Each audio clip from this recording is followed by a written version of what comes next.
नमस्कार, मैं कमलेश कबीर आपका फिर स्वागत करता हूँ इस नए एपिसोड में। आज हम बात करेंगे फ्रैक्शन की, क्योंकि पिछले एपिसोड में हमने टेबल्स कैसे फाइंड करते हैं, इसके अलावा हमने जो है वो मल्टीप्लाई कैसे करते हैं, एडिशन सब्ट्रैक्शन, वो चीजें हमने देख ली। तो आज का हमारा वैदिक मैथमेटिक्स का टॉपिक होगा फ्रैक्शन का। और फ्रैक्शन की अगर हम बात करें, जिसको हिंदी में भिन्न कहते हैं, तो ये तीन तरह की होती है। तो तीनों टाइप की अगर हम बात करते हैं फ्रैक्शन में, तो फ्रैक्शन जो है सबसे पहले इसमें आता है प्रॉपर फ्रैक्शन। प्रॉपर फ्रैक्शन, तो प्रॉपर फ्रैक्शन कौन से होते हैं वो हमें समझने की जरूरत है। प्रॉपर फ्रैक्शन का मतलब होता है ऊपर की जो संख्या होती है उसको हम न्यूमरेटर बोलते हैं और नीचे की संख्या को हम डिनोमिनेटर बोलते हैं। तो इस सिचुएशन में d हमेशा जो है वो n से बड़ा होना चाहिए, इसे हम कहते हैं प्रॉपर फ्रैक्शन। अब d बड़ा कैसे होगा? लाइक ऊपर वाली संख्या जो है वो छोटी होनी चाहिए और नीचे वाली जो संख्या है वो बड़ी होनी चाहिए। हम कुछ भी ले सकते हैं, तो ये सारे जो है वो प्रॉपर फ्रैक्शन है। तो प्रॉपर फ्रैक्शन का मतलब हो गया जो आपका डिनोमिनेटर है ग्रेटर देन होना चाहिए या बिगर देन होना चाहिए n से। तो अभी हमने देखा, इसमें देखो न्यूमरेटर जो है वो छोटा है और डिनोमिनेटर जो है वो बड़ा है। अब उसके बाद में आता है इम्प्रॉपर फ्रैक्शन। और इम्प्रॉपर जो फ्रैक्शन है वो इसका जस्ट ऑपोजिट हो जाता है, और जस्ट ऑपोजिट को हम ले सकते हैं numerator always greater than denominator. इसमें जो है वो न्यूमरेटर बड़ा होता है और डिनोमिनेटर छोटा हो जाता है। कहने का मतलब ये है कि ऊपर वाली जो संख्या है वो हमेशा बड़ी होगी और नीचे वाली जो संख्या है वो छोटी होगी। इसका अपोजिट हम कर सकते हैं। एग्जांपल के लिए 7/5 या हम इसको ले सकते हैं 9/4।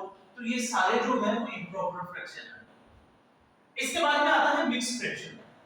तो जब मिक्स्ड फ्रैक्शन की हम बात करते हैं तो मिक्स्ड फ्रैक्शन जो है वो इम्प्रॉपर फ्रैक्शन से ही बनता है। पहले तो हम ये चीज समझने की जरूरत है। अगर मैं 3 को 2 से डिवाइड करूंगा तो 3 को मैंने 2 से डिवाइड किया तो 2 1 जा 2 आ गया, रिमाइंडर 1 बच गया। तो रिमाइंडर को हम ऊपर डालते हैं और नीचे जो है वो 2 को डाल देते हैं। तो ये क्या बन गया हमारा मिक्स्ड फ्रैक्शन। तो मिक्स्ड फ्रैक्शन हो चाहे इम्प्रॉपर फ्रैक्शन हो, प्रॉपर को मैं अलग कर रहा हूं, मिक्स और इम्प्रॉपर को एक साथ ले रहा हूं। तो इम्प्रॉपर जो फ्रैक्शन है उससे हम मिक्स्ड फ्रैक्शन बना सकते हैं और मिक्स्ड फ्रैक्शन को जो है वो हम इम्प्रॉपर फ्रैक्शन बना सकते हैं। तो यहाँ पे अब आता है हमारा मिक्स्ड फ्रैक्शन। और मिक्स्ड फ्रैक्शन की अगर हम बात करें तो मिक्स्ड फ्रैक्शन में जो है वो हमें प्लस माइनस जो है सबसे ज्यादा जो पूछा जाता है फ्रैक्शन में वो यही है कि हम उसको ऐड ऑन कैसे करें और सब्ट्रैक्ट कैसे करें और आंसर कैसे निकालें। अब क्वेश्चन की अगर हम बात करते हैं तो मिक्स्ड फ्रैक्शन जो है, मैं आपको रिपीट कर देता हूं, मिक्स्ड फ्रैक्शन का मतलब 1 1/2 या 2 1/3, ये सारे जो है वो मिक्स्ड फ्रैक्शन होते हैं। अब जब कॉम्पिटिटिव एग्जाम की तैयारी करते हैं या जब हम सिलेबस पढ़ते हैं मैथमेटिक्स का, तो हम देखते हैं कि इन्हीं चीजों का जैसे एडिशन में जो है वो फ्रैक्शन डाल देते हैं, और एडिशन में जो फ्रैक्शन डाला अगर वो इस क्वेश्चन को एज इट इज डाल देते हैं और फाइंड करना है हमें क्वेश्चन मार्क लगा के वो छोड़ देते हैं। अब ये कितने भी बड़े हो सकते हैं, ये यहां तक भी जा सकते हैं, 4 भी हो सकते हैं, प्लस माइनस एक साथ भी हो सकता है, माइनस अलग भी हो सकता है। तो सबसे पहले अब वैदिक मैथमेटिक्स क्या कहती है हम उसको समझ लेते हैं। वैदिक मैथ्स की अगर हम बात करें तो आपको कुछ नहीं करना, आप अगर सिंपल मैथ से कंपेयर करके देखोगे वैदिक मैथमेटिक्स को, तो आपको सबसे पहले मिक्स्ड फ्रैक्शन को जो है वो इम्प्रॉपर फ्रैक्शन में चेंज करना पड़ेगा। और इम्प्रॉपर फ्रैक्शन में चेंज करेंगे तो 2 1 जा 2 और +1, तो ये हो गया हमारा 3/2। ये मिक्स्ड फ्रैक्शन को हमने इम्प्रॉपर फ्रैक्शन में चेंज कर लिया। मैं वापस से रिपीट कर रहा हूं, यहां पे हम मल्टीप्लाई करते हैं और फिर जो आएगा उसको हम प्लस करके और एज इट इज डिनोमिनेटर जो है उसको डाल देते हैं। 3 2 जा 6, 6 में 1 हमने ऐड किया, साइन प्लस का है, तो 6 और 1 हो गए 7/3। तो ये हमारा हो गया इम्प्रॉपर फ्रैक्शन। अब हम लोग क्या करते हैं, इसका एलसीएम लेते हैं। एलसीएम जो है वो सिंपली आप लोग जानते होंगे 2 और 3। वैसे मैं इसमें अलग से चैप्टर और बनाऊंगा एलसीएम और एचसीएफ कैसे फाइंड करते हैं, लेकिन एलसीएम फाइंड करना है दोनों नंबर्स को हम एक साथ डाल सकते हैं। सबसे छोटे नंबर से हमने डिवाइड किया, 3 आ गया, जो डिवाइड नहीं हो रहा उसको एज इट इज लेते हैं। अब 3 को 3 से डिवाइड किया 1 1, तो 2 * 3 इन दोनों का जो एलसीएम है वो आ गया 6। तो अब हमने एलसीएम जो है वो फाइंड किया, वो हमने नीचे डाल दिया 6। अब हम 6 को डिवाइड करेंगे अलग-अलग डिनोमिनेटर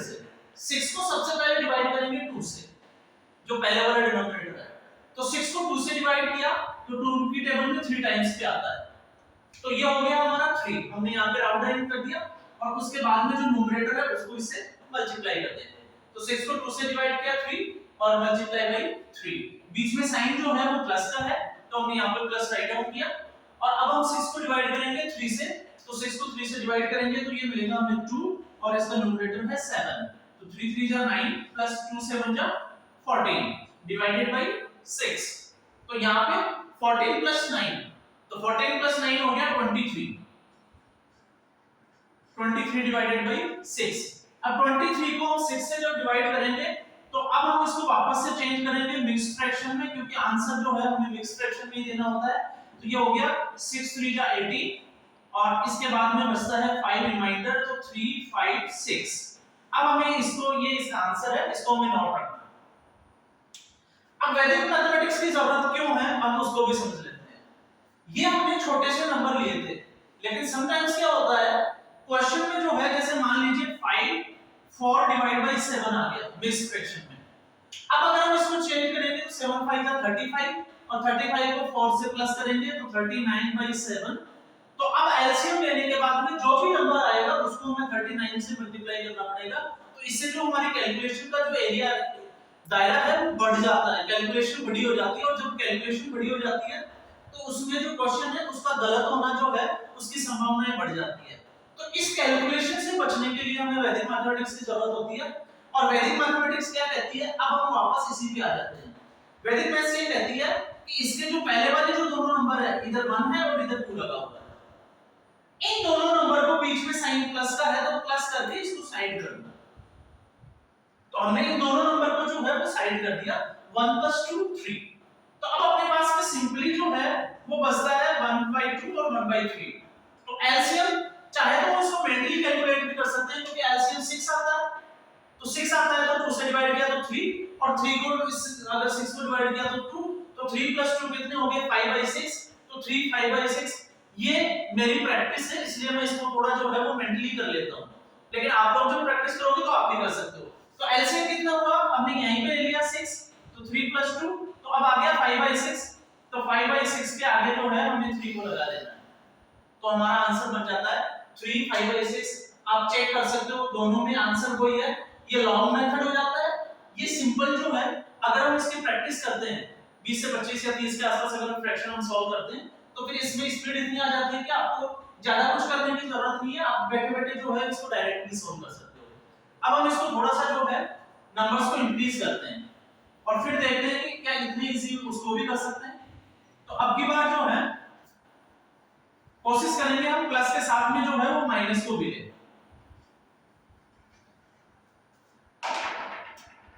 अब हमें क्या करना है, नेक्स्ट एग्जांपल पे हम जाते हैं। 2 1/6 5 ले लेते हैं, प्लस 3 1/2 ले लेते हैं, माइनस 2 1/4 ले लेते हैं और एक बार और जो है वो प्लस का ले लेते हैं 3 1/5। तो यहाँ पे अब हमें इस फ्रैक्शन को सॉल्व करना है। तो अब मैं लॉन्ग मेथड सिंपल मैथमेटिक्स का जो मेथड है उसमें नहीं जाऊंगा, मैं सीधा जो है वो वैदिक मैथमेटिक्स के मेथड में जाऊंगा। तो सीधा हमें क्या करना है, आगे कौन से नंबर लगे हमें वो देखना है। 2 + 3 5, 5 में से 2 माइनस किए 3 और 3 + 3 कितने हो गए 6। 6 को मैंने जो है साइड कर दिया। अब मेरे पास जो नंबर बचते हैं 1/5 प्लस 1/2 माइनस का 1/4 और फिर उसके बाद में जो है प्लस 1/5। अब हम जाएंगे एलसीएम। तो एलसीएम जो है वो हमें फाइंड करना है इसका। 5 2 4 5, 2 से हमने डिवाइड किया 5 आ गया 1 2 5, फिर हम 2 से करेंगे 5 आ गया 1 1 5, अब हम 5 से करेंगे 1 हो जाएगा। तो अब जो है इसका जो आ गया 2 2 जा 4 और 4 के बाद में 4 5 जा 20। तो एलसीएम हमारा आ गया 20। चाहे तो आप मेंटल कैलकुलेट भी कर सकते हैं, क्योंकि 4 2 से डिवाइड होता है, 5 4 जा 20 होते हैं। अब 20 को अगर मेंटल कैलकुलेट करेंगे तो कैसे करेंगे, 20 को 5 से डिवाइड किया 4, 2 से किया 10, तो 4 और 10 कितने हो गए 15, 4 से किया 5 आया, तो अब हम इसको क्या करेंगे 14 से माइनस कर देंगे 5 को, तो 9 आ गया। और 9 में जो है वो वापस से 20 को 5 से डिवाइड करेंगे 4, तो हम उसको वापस से प्लस कर देंगे तो वो 13 हो जाएगा, तो 13/20 आ जाएगा। लेकिन आप अगर इसमें नहीं जाते, मैं आपको समझाने के लिए कर रहा हूं, 20 को 5 से हमने डिवाइड किया तो 5 4 जा 20। उसके बाद में 2 से हम डिवाइड करते हैं इसको, तो ये आ गया 10, क्योंकि ऊपर 1 है तो जरूरत नहीं है, -5 + 4, तो ये हो गया हमारा 4 4 8 और 10 18, 18 में से 5 किया 13 और 6 को जो है हम एज इट इज रख लेंगे, तो हमारा आंसर हो गया 6 13/20। समटाइम्स क्या होता है, आपको ये भी ध्यान रखना है, अगर हमने वैदिक मैथमेटिक्स से अगर हमने इसको बाहर निकाल दिया और इसको बाहर निकालने के बाद में अगर तो हमारा न्यूमरेटर अगर डिनोमिनेटर से बड़ा आ जाता है, जैसे मान लीजिए बस आपको सपोज दैट यहां पे ये 6 को हमने अलग किया और ये 20/13 हो जाता, तो आपको इसके आगे 6 नहीं लगाना है, इसको हमें ये देखना है अगर न्यूमरेटर डिनोमिनेटर से ज्यादा आ रहा है तो एक बार हमें उसको डिवाइड करना है। तो इस सिचुएशन में जो है अगर हम 20 को 13 से डिवाइड करेंगे तो 1 टाइम्स और ये हो गया 7, तो 7 को हम ऊपर लिख देंगे और 13, अब ये जो 1 है ये भी इसमें प्लस हो जाएगा, तो 6 + 1 7, 7/13। उस सिचुएशन में अगर तो न्यूमरेटर जो है वो डिनोमिनेटर से ज्यादा हो जाए, क्योंकि कई बार ये सिचुएशन बन जाती है कि हमारी वैदिक मैथमेटिक्स में जो स्पीड है वो बहुत अच्छी हो जाती है, हमें ये सॉल्व करने की जरूरत नहीं पड़ती, हम मेंटल कैलकुलेट कर लेते हैं, लेकिन इसके बाद में आंसर जो है वो हम सोचते हैं कि 6 और इसके बाद में जो है वो 20/13 होगा, लेकिन ऐसा नहीं होता। उस सिचुएशन में जो है हमें अगर न्यूमरेटर ज्यादा है तो एक बार डिवाइड करके देखना है और उसके बाद में जो ये वाली सब नंबर आएगा इसको वापस से हमें इसको प्लस करना है, तो ये हो जाएगा 6 + 1 7, 7/13। और ये प्लस और माइनस दोनों अगर मिक्स में आ जाता है तो भी हमें इसी जो पैटर्न है उसी मेथड पे काम करना है। प्लस है तो आगे वाले नंबर्स को जो प्लस हो रहा है उनको हमें प्लस करना है, और माइनस है तो उन्हीं नंबर्स को हमें माइनस कर देना है, और उसके बाद में जो बाकी के जो नंबर्स है उनको हमें देख लेना है, सीधा लिख लेना है। अगर हम इसी के ऊपर अगर हम बात करें सिंपल मेथड से, एक बार मैं कोशिश करूंगा आपको दोनों में फर्क क्या है ये समझाने की। अगर हम सिंपल मेथड में जाते हैं तो आप देखिएगा ये कितना जो है बड़ी कैलकुलेशन की तरफ जाएगा। 5 2 जा 10 और 1 हो गया 11/5 प्लस 3 2 जा 6 और 1 7, 7/2 माइनस 4 2 जा 8 और 1 9, 9/4 प्लस 5 3 जा 15 और 1 16 डिवाइडेड बाय 5। अब हम लेंगे इसका 20 एलसीएम।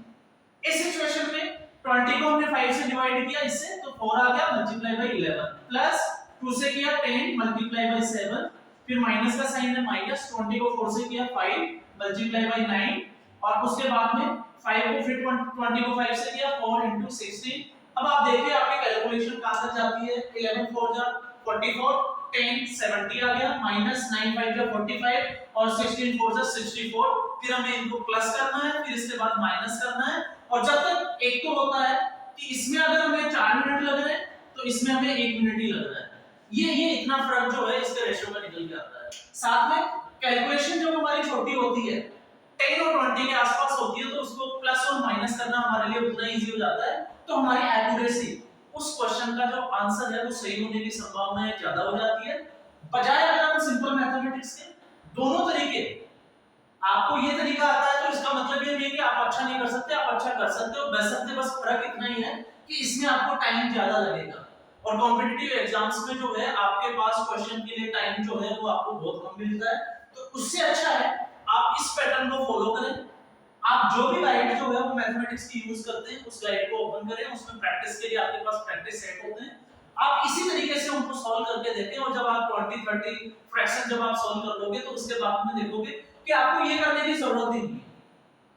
क्यों नहीं है जरूरत? क्योंकि आप जब इसको प्लस करके देखोगे तो ये नंबर आपका साइड में हो जाएगा, आपको वही इसको हिट कर लेना है, और उसके बाद में इसका एलसीएम एलसीएम लो, कैलकुलेट करो, और तब तक आपका जैसे ऑप्शन देखोगे आपको पता चल जाएगा कि इसका आंसर ये होने वाला है, टिक लगाओ और आगे बढ़ जाओ। तो आज के एपिसोड में हमने सीखा फ्रैक्शन। फ्रैक्शन तीनों टाइप के मैं वापस से रिपीट करता हूं। प्रॉपर फ्रैक्शन का मतलब जिसमें ऊपर की संख्या छोटी हो और नीचे की संख्या बड़ी हो, न्यूमरेटर छोटा हो डिनोमिनेटर बड़ा हो, उसे प्रॉपर फ्रैक्शन बोलेंगे। उसके बाद में इम्प्रॉपर फ्रैक्शन हमने समझा। इम्प्रॉपर फ्रैक्शन का मतलब न्यूमरेटर बड़ा हो डिनोमिनेटर छोटा हो। और मैंने आपको ये भी बताया था कि मिक्स्ड फ्रैक्शन और इम्प्रॉपर फ्रैक्शन एक ही जैसे होते हैं, क्योंकि आप मिक्स्ड फ्रैक्शन को अगर चेंज करोगे तो वो इम्प्रॉपर फ्रैक्शन की सेट में आ जाएगा। और उसके बाद में हमने जो भी प्रॉपर और इम्प्रॉपर फ्रैक्शन है उसका हम प्लस माइनस कैसे करते हैं वो तो हमने समझ लिया। लेकिन अगर मिक्स फ्रैक्शन का कभी क्वेश्चन में हमने देखा है कि मिक्स फ्रैक्शन ज्यादा आता है तो उनका प्लस माइनस कैसे किया जाता है, तो इसमें कोशिश करें आप ज्यादा से ज्यादा जो है वो वैदिक मैथमेटिक्स का यूज करें। अब वैदिक मैथ्स का यूज करोगे आपकी स्पीड अच्छी हो जाएगी, मेंटल कैलकुलेशन आपकी जो है वो स्ट्रांग हो जाएगी और इससे जो है वो याददाश्त भी बढ़ती है क्योंकि हमारा ब्रेन के न्यूरॉन्स जो है सेल्स जो है वो एक्टिव हो जाते हैं। तो आज के एपिसोड में इतना ही। कल एपिसोड में हम समझेंगे कि फ्रैक्शन में जो है वो मल्टीप्लाई और डिवाइड बाय कैसे करते हैं और उसके लिए खास फार्मूला कौन सा होता है, तो वो हमारे नेक्स्ट एपिसोड का पार्ट होगा। तो आज के एपिसोड में बस इतना ही। हैप्पी लर्निंग, धन्यवाद।